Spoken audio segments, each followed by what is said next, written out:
Shocker, I really had fun with Morbius. Is it a good movie? Yes.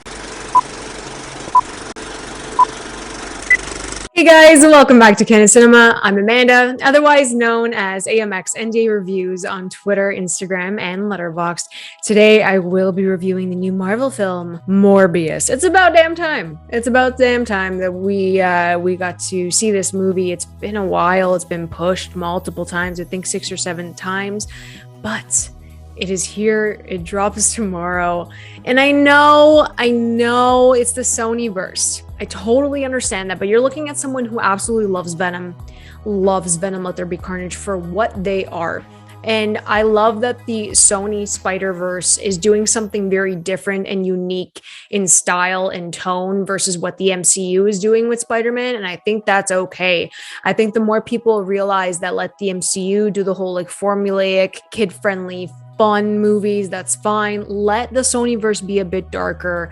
Let it be its own thing while still making these ties to these awesome characters in the Spider-Verse. So, shocker, I really had fun with Morbius. Is it a good movie? Yes, for the most part. Is it a bit disjointed? Yes. Is the editing a bit all over the place? Yes. I think that there was a story here, there was a structure, but this completely got butchered in post, and it felt like certain scenes were taken out, moved around, placed in other spots, or just completely rewritten, and it just felt a bit jumbled for me, but I still had a blast. I think the main takeaway from Morbius is that Jared Leto was born to freaking play Michael Morbius. He was born to play this role. He nailed it. And I don't really know that much about Michael Morbius. I think that everyone going into this who doesn't really know the history of it will appreciate the story. I thought it was extremely heartfelt. You feel for him, you sympathize with him and his cause in trying to heal himself and his best friend Milo, who's played brilliantly by Matt Smith. I thought he was excellent in this. So from a very young age, he had his ailment and he wanted to make the world a better place in order to help himself, his friends, and people who have suffered the exact same deficiency as him and his friend Milo. So I think that it is a strong enough story. It's very simple. You do sympathize with him. You sympathize with Milo at a young age because he gets bullied because of his ailment.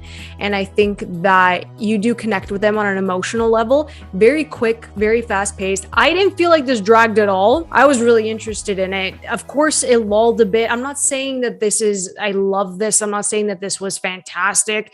I'm saying that it was good. It's a good story. You can tell that it suffered in post-production, but I connected with these characters. I connected with what Michael Morbius was doing. You can tell, much like Venom, that he is a anti-hero. When I was watching Morbius, he really does remind me of Venom and the fact that he's not necessarily that much of a villain. He hurts the bad people. So when Michael Morbius ends up taking the serum, he becomes this like full-on vampire, but he learns to control it. He's assessing it. It's more from a scientific angle and to see how he can perfect it, how he can contain what happens to him. And I think that's really cool. And he does his trials. He sees that he can have like different blood. It doesn't have to be actual human blood. It could be artificial blood, and see how much that side of him kind of holds off. So you do play around with that. Whereas Matt Smith with Milo, he was bullied his entire life because of what he had. And it turns him completely when he takes the vial.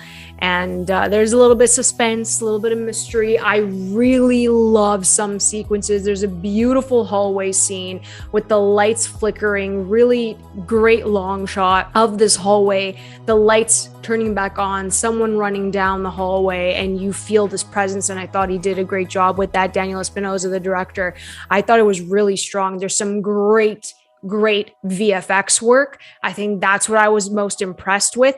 Again, the VFX in certain movies, not the best. I think they really perfected it in Venom 2, Let There Be Carnage. I really liked what they did with that. Again, other people may not agree with me. That's perfectly fine, but I was impressed for what it was. I went into this with my expectations low, like I do with the Venom movies, and I'm always pleasantly surprised with what I get.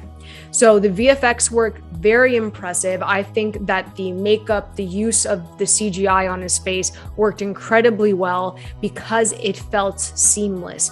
Transitioning from Jared Leto's face, which, let's be real, it's perfectly sculpted, as we can see that. You can see that it's so seamless and he goes in and out of it quite well. It doesn't look like a mid-2000s movie with the VFX work. I don't know why people are saying that. I didn't feel that way. Maybe if you guys do, that's fine. But I felt like it looks really cool. I loved his power set. I thought they showed that incredibly well. And it wasn't like it's dragging. It's an origin story that really utilized its time, even though they kind of butchered the storyline in post in regards to the actual power set, him becoming Morbius, playing around with that character. I thought they did it extremely well. That's my favorite aspect of this movie, is actually the VFX work, his power set, and how he uses it and how he comes into his own as Morbius. I think that that's the bonus here in appreciation. Loved Adria Arjona, who played Martine. I thought she was great as the fellow doctor with Michael Morbius. She's so gorgeous in this, and I really loved her character. I'm excited to see more of her. So between her, Matt Smith, and Jared Leto, I thought it was solid. It's a decent cast. They gave solid performances that made these characters believable in a vampire-esque manner. I thought it was really cool. They sold it. They really did. I had fun with it. I had so much fun. I was engaged. It was entertaining. Again, the third act always kind of falls apart because no one knows how to freaking end a movie.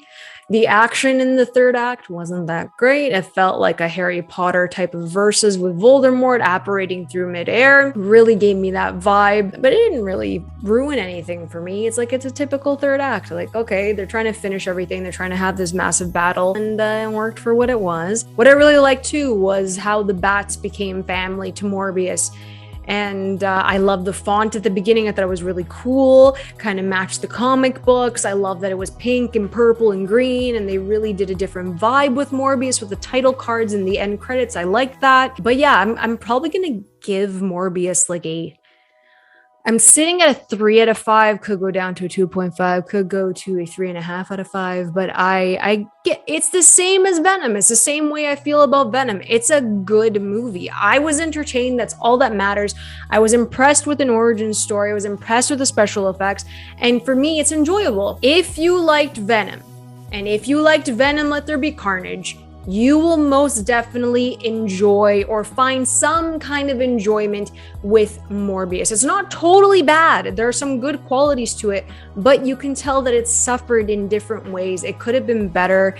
Definitely could have had more flow with the story. It felt like time jumpy.